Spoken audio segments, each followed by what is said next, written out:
Very warm welcome to the earnest physician. हम बात कर रहे थे रोमैटिक फीवर की। पार्ट 1 में हमने बात कर ली कि रोमैटिक फीवर होता क्या है, लाइक उसकी डेफिनेशन, उसकी एपिडेमियोलॉजी कहाँ होती है, क्या होती है, और उसकी कॉजेटिव ऑर्गेनिजम्स क्या होते हैं, उसकी पैथोलॉजी क्या होती है, पैथोजेनेसिस क्या होती है, वो सब हमने डिटेल में कर लिया। Now we are coming to the clinical features. क्या साइन और सिम्टम्स होंगे जिससे हम देख के पता करेंगे कि ये रोमैटिक फीवर का पेशेंट है। ठीक है, तो ये सबसे ज़्यादा स्टोरी कहाँ से शुरू होती है। एक, मान लो आपको स्ट्रेप थ्रोट इन्फेक्शन हो गया, 1 से 5 हफ्ता हो गया। ठीक है, बच्चों में ज़्यादा देखने को मिलता है, जिसकी हमने एज बता दी 5 से 15 की पीक एज पे देखने को मिलता है। तो आपने वो स्ट्रेप थ्रोट मान लो प्रॉपर ट्रीट नहीं कराया, या फिर स्ट्रेप थ्रोट का फिर वो कॉम्प्लिकेशन होता है। स्ट्रेप थ्रोट वो भी किस बैक्टीरिया की वजह से, beta hemol group A beta hemolytic streptococcus के इन्फेक्शन की वजह से। ठीक है, तो आपको क्लिनिकल फीचर्स क्या देखने को मिलेंगे। स्ट्रेप थ्रोट तो ऑब्वियसली सोर थ्रोट मिलेगा। ठीक है, थ्रोट में सोर सी फीलिंग होगी, दर्द सा अलग सा। ठीक है, साथ साथ आपको फीवर देखने को मिलेगा, एब्डोमिनल पेन मिलेंगे। हार्ट की हमने बात करी थी कि पैथोलॉजी इन्वॉल्व होगी, तो उसमें पैनकार्डाइटिस होगा, तो उसके हर एक लेयर में इन्फ्लेमेशन होगी। तो अब हर एक लेयर के इन्फ्लेमेशन के हिसाब से उसके हम सिम्टम्स पढ़ेंगे। अगर मायोकार्डाइटिस होगा तो मायोकार्डियम में अगर इन्फ्लेमेशन हो जाएगी तो आपको टैकीकार्डिया देखने को मिलेगा। टैकीकार्डिया जो थी, हार्ट रेट इंक्रीज़ हो जाती है, वो स्लीप के ड्यूरिंग भी रहती है। ठीक है, और S3 S4 साउंड सुनने को मिलेंगे। ये दोनों पैथोलॉजिकल साउंड है और समेशन के लैब। ठीक है, एरिथमियाज मिलेंगे आपको। ठीक है, एरिथमिया क्या, इम्प्रॉपर बीटिंग ऑफ हार्ट होगी तो एरिथमिया है। ठीक है, इसमें आपको क्या इन्वेस्टिगेशन में आपको क्या फाइंडिंग मिलेगी जिससे आप बोलोगे कि एरिथमिया। एरिथमिया में आपको प्रोलॉन्ग PR इंटरवल देखने को मिलेगा। PR इंटरवल इज़ लाइक जहाँ आपको P वेव स्टार्ट होता है, देन उसके बाद यहाँ QRS आता है। तो P से लेकर के यहाँ जहाँ Q स्टार्ट हो रहा है इसे PR इंटरवल कह रहे होते हैं। ठीक है, इसका नॉर्मल जो टाइमिंग होती है 0.12 to 0.2 सेकेंड होती है। लेकिन अगर PR इंटरवल आपका इंक्रीज़ हो जाए तो आपको एरिथमियाज का आप आइडिया लगा सकते हो। और प्रॉपर आपको अगर ECG समझनी है तो उसके लिए हम पहले एक वीडियो अलग से सीरीज़ बना चुके हैं, ECG का कंप्लीट बेसिक टू फाइनल। आप उसे ज़रूर देखें, आपको बहुत अच्छे से समझ में आएगी। ठीक है, नेक्स्ट आपको क्या सिम्टम्स मिलेंगे मायोकार्डाइटिस में, टिक टैक या fetal quality of heart sounds मिलेंगे। ठीक है, अगर एंडोकार्डाइटिस हो गया तो उसमें क्या होगा, अर्ली सिस्टोलिक मर्मर मिलेगा। मिट्रल रिगर्जिटेशन की वजह से अर्ली सिस्टोलिक मर्मर मिलेगा, मिड डायस्टोलिक मर्मर मिलेगा। मिट्रल वाल्व में ग्रोथ या वॉल्टी ग्रोथ होने की वजह से मिट्रल वाल्व्स क्या होंगे, स्टेनोस हो जाएंगी। ठीक है, अगर मिट्रल वाल्व स्टेनोस हो जाएंगी तो प्रॉपरली जब वेंट्रिकल्स का डायलिटेशन हो रहा है तो मिट्रल वाल्व्स को पूरा खुले रहने चाहिए, ताकि एट्रिया से जो ब्लड है वो डायरेक्टली फ्लो हो सके अपने वेंट्रिकल्स में। तो अगर ये वाल्व्स अगर प्रॉपर खुले नहीं रहेंगे, अगर वाल्व्स ही स्टेनोस्ड रहेंगे तो ये जो ब्लड फ्लो है through the atria to the ventricles जाना चाहिए प्रॉपरली। ठीक है, अगर वाल्व ही स्टेनोस्ड होगा तो ये जो ब्लड है ये प्रॉपर जा नहीं पाएगा। ठीक है, उसकी वजह से मर्मर प्रोड्यूस होगा, तो वो मिड डायस्टोलिक मर्मर। ठीक है, and then last early diastolic murmur of aortic regurgitation. ठीक है, और प्रॉपरली एंड मर्मर्स के बारे में अगर आपको पढ़ना है तो उसके लिए भी एक वीडियो बन चुकी है। ठीक है, ये सारी जो भी बात है, ये मर्मर्स और ECG की रीडिंग्स, ये सारी आप पैथोलॉजी फिजियोलॉजी में पढ़ रहे होते हो हार्ट के CVH के सिस्टम में। तो ये अब डिजीज़ वाले लेवल पर इतना तो डिटेल में नहीं जा पाएंगे, तो इसके लिए आप उस वीडियोस को रेफ़र कर लो, चेकआउट करो मेरे चैनल को, उसमें आपको ये वीडियोस मिल जाएंगे, बहुत अच्छे से एक्सप्लेन किया हुआ, ईजिली समझ में आएगा आपको। ठीक है, लास्ट आपका आता है पेरिकार्डाइटिस। पेरिकार्डाइटिस में हमने पढ़ा था पेरिकार्डियल इफ्यूजन होगा, तो इफ्यूजन की वजह से पेरिकार्डियल पेन होगा, वहाँ पे पेरिकार्डियल एरिया में पेन होगा आपको, और फ्रिक्शन रब होगा। क्योंकि अपने जो दोनों लेयर्स हैं उनमें इफ्यूजन हो गया, तो लेयर्स जो अपना हार्ट है ना ही जैसे ही वो एक्सपैंड हो रहा होगा तो अपना जैसे मतलब वेंट्रिकल्स का डायस्टोल हो रहा है और कंट्रैक्शन हो रहा है, तो वहाँ पे एक फ्रिक्शन देखने को मिलेगी हमें। ठीक है, क्योंकि जो दोनों लेयर्स है वो आपस में एक दूसरे से ऐसे रब होंगे तो फ्रिक्शन होगा। ठीक है, फ्रिक्शन प्रोड्यूस होगा तो पेन प्रोड्यूस होगी, पेरिकार्डियल पेन। ठीक है, पेरिकार्डाइटिस के इन्वॉल्वमेंट की वजह से। और हमें देखने को मिल सकता है कार्डियोमेगाली। ठीक है, और हार्ट फेलियर के फीचर्स देखने को मिल सकते हैं। तो मेन जो हार्ट में हमें इन्वॉल्वमेंट याद रखनी वो याद रखनी टैकीकार्डिया, वो भी स्लीप के टाइम भी टैकीकार्डिया रहेगा। ठीक है, S3 S4 साउंड्स, एरिथमियाज मिलेंगे हमें, और अपने आपको मर्मर्स सुनने को मिलेंगे। मर्मर्स में आपको दो अर्ली सुनने को मिलेंगे, अर्ली सिस्टोलिक और डायस्टोलिक, और मिड डायस्टोलिक मर्मर मिलेगा। ठीक है, और पेरिकार्डाइटिस में क्योंकि पेरिकार्डियल फ्यूजन हो रहा है तो आपको पेरिकार्डियल फ्रिक्शन होगा, तो पेरिकार्डियल पेन होगा। ठीक है, देन कम्स जॉइंट्स की बात करते हैं। जॉइंट्स बहुत ज़्यादा मतलब इंपॉर्टेंट है जॉइंट्स का इन्वॉल्वमेंट इसमें। 75% ऑफ केसेस में आपको जॉइंट्स का इन्वॉल्वमेंट देखने को मिलता है इन केसेस में, ठीक है। तो इसमें हमने क्या बात की थी कि इफ्यूजन हो जाता है, ठीक है। उसके वजह से क्या होता है, जॉइंट्स कैसे हो जाते हैं, इन्फ्लेम्ड हो जाती है। तो मेनली आपको ये किन जॉइंट्स में देखने को मिलेगा, यहाँ डायग्रामेटिक रिप्रेजेंटेशन है, नी में, ठीक है, रिस्ट में और एल्बो जॉइंट्स में ज़्यादातर आपको देखने को मिलेगा, क्योंकि इनमें लार्ज जॉइंट्स का इन्वॉल्वमेंट हो रहा होता है, ठीक है। और आर्थ्राल्जिया होगा, जॉइंट्स पेन होगा, और आर्थ्राल्जिया देखने को मिलता है, जॉइंट्स पेन होता है, और माइग्रेटरी पॉलीआर्थराइटिस होता है। पेन जो होता है वो एक जगह से दूसरी जगह शिफ्ट ऑन कर रहा होता है, ठीक है। कभी पेन इस जॉइंट में है तो शिफ्ट होकर के इस जॉइंट में चला जाता है, कभी पेन इस जॉइंट में है तो इस जॉइंट में चला जाता है, ठीक है। और जो जॉइंट्स होते हैं वो इन्फ्लेम्ड हो सकते हैं, चाहे इफ्यूजन हो चाहे ना हो। नेक्स्ट हम बात करते हैं, अगर स्किन का इन्वॉल्वमेंट होगा तो क्या सिम्टम्स हमें देखने को मिलेंगे, ठीक है। स्किन में हमने बताया था सबक्यूटेनियस नोड्यूल्स देखने को मिलेंगे, ठीक है, जिन्हें हम एस्ट्रॉफ नोड्यूल्स भी कहते हैं। ये कैसे होते हैं, ये स्मॉल होते हैं, छोटे होते हैं, पी मटर के साइज़ के होते हैं, और बहुत मतलब पेनलेस होते हैं, इनमें कोई पेन नहीं हो रहा था। और ये ज़्यादातर बोनी प्रोमिनेंस में देखने को मिलते हैं, जहाँ बोनी प्रोमिनेंस है वहाँ आपको ये ज़्यादा देखने को मिलते हैं। तो इसकी साइड्स की बात करें तो extensor, tendons of hands, feets, elbows, patella, margins पे और स्कैल्प और ऑसिपिट्स पे, ठीक है। ये डायग्रामेटिक रिप्रेजेंटेशन है।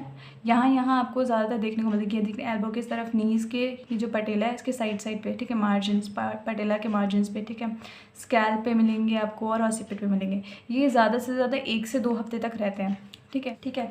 देन अगर स्किन का इन्वॉल्वमेंट हो रहा है तो इरिथमा मार्जिनेटम हमें देखने को मिलता है। ये एक तरीके के रैशेज़ होते हैं जो पिंक कलर के होते हैं, कोशिश की गई है पिंक कलर के दिखाने की, और इसमें क्लियर सेंटर होता है और सर्पिंजस मार्जिन होते हैं। आई डोंट नो आपको वीडियो में क्लियर दिख रहा है कि नहीं, इसमें ये जो सेंटर है ये क्लियर है और साइड से ये पिंक हो रहा है, ठीक है। और सर्पिंजस मार्जिन इज़ लाइक दिस, ठीक है।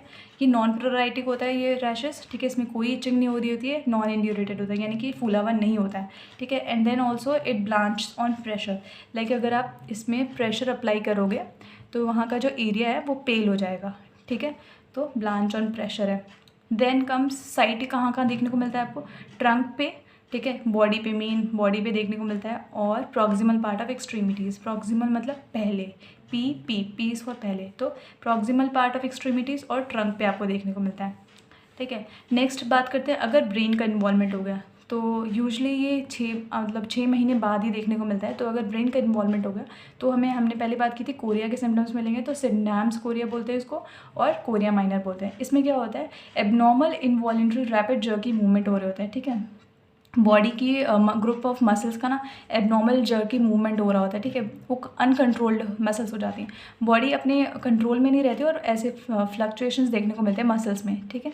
और मसल वीकनेस हो जाता है, इमोशनल इंस्टेबिलिटी हो जाती है, ठीक है, पेशेंट बहुत ज़्यादा इमोशनली इनस्टेबल हो जाता है, और बहुत ज़्यादा ऑब्सेशन और कंपल्शन हो जाती है कि ये चीज़ करनी है तो करनी है, ठीक है, यही चाहिए मुझे, इज़ लाइक दैट, ठीक है।